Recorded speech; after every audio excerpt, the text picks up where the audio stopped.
যুদ্ধের ময়দানে ইসরায়েল ভয়ঙ্কর যুদ্ধ চালালেও এবার সেই ইসরায়েল এখন মুখোমুখি এক ভয়াবহ ঝড়ের। বিশ্বজুড়ে বহু নামি দামি ব্র্যান্ড কর্পোরেট জায়ান্ট এক এক করে মুখ ফিরিয়ে নিচ্ছে ইসরায়েল থেকে। বহু বছরের সম্পর্ক, কোটি কোটি ডলারের বিনিয়োগ সব যেন ধূলিসাৎ হয়ে যাচ্ছে ইসরায়েলের চোখের সামনেই। কারণ একটাই, মানবাধিকার লঙ্ঘনের অভিযোগ আর ইসরায়েলের ভয়ঙ্কর যুদ্ধনীতি।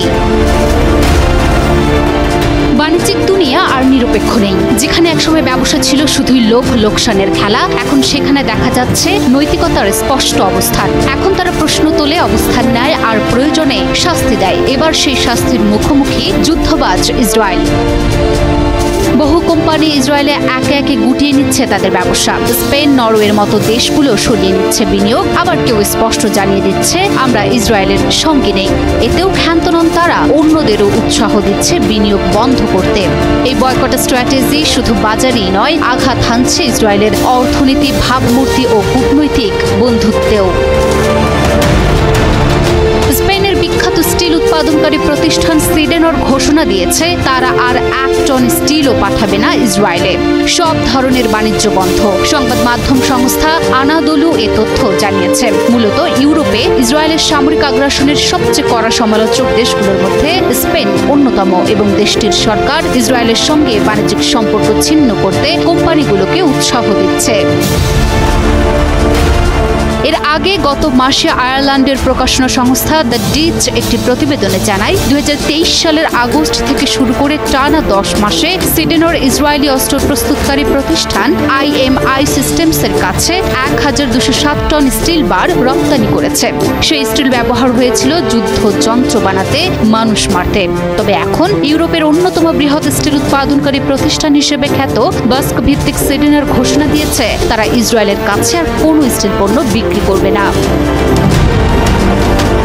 এদিকে ইসরায়েলি সেনাবাহিনীর কাছে সরঞ্জাম বিক্রয়ের কারণে দুটো প্রতিষ্ঠানের সঙ্গে ব্যবসা বন্ধ করার ঘোষণা দিয়েছে নরওয়ের বৃহত্তম পেনশন তহবিল KLP। 30 জুন প্রকাশিত এক বিবৃতিতে KLP বলেছে, যুক্তরাষ্ট্র ভিত্তিক ওসকোস কর্পোরেশন এবং জার্মান ভিত্তিক থাইসেন ক্রপ প্রতিষ্ঠান দুটির মারফত সরবরাহকৃত সরঞ্জাম গাজা যুদ্ধে ব্যবহার করছে IDF। প্রতিষ্ঠান দুটো KLPর বিনিয়োগ নীতিমালার লঙ্ঘন করেছে, তাই KLPর বিনিয়োগ তালিকা থেকে তাদের বাদ দেওয়ার সিদ্ধান্ত নেওয়া হয়েছে।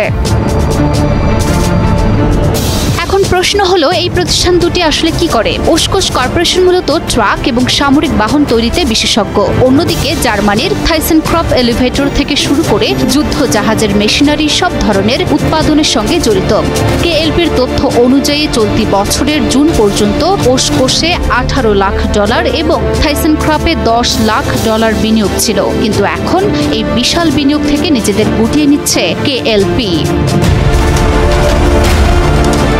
যুদ্ধ শুধু যুদ্ধক্ষেত্রেই হয় না, হয় কর্পোরেট ফ্রন্টেও। আর এবার সেই ফ্রন্টেই মার খেল ইসরায়েল। কোম্পানিগুলোর এই সিদ্ধান্ত শুধু আর্থিক নয়, এটি একটি নৈতিক অবস্থানও। গাজা যুদ্ধ নিয়ে বিশ্বজুড়ে বিতর্কের মধ্যে কোম্পানিগুলোর এই পদক্ষেপ বার্তা দিচ্ছে যে বিশ্বের বড় বড় আর্থিক প্রতিষ্ঠান এখন আর নীরব দর্শক নয়। তারা তাদের বিনিয়োগের মাধ্যমে নৈতিকতা এবং মানবাধিকারের প্রশ্নে সোচ্চার হচ্ছে। এখন প্রশ্ন হচ্ছে, আরও কত প্রতিষ্ঠান ঘুরে দাঁড়াবে আর ইসরায়েল কত দূর টিকতে পারবে কর্পোরেট চাপের মুখে?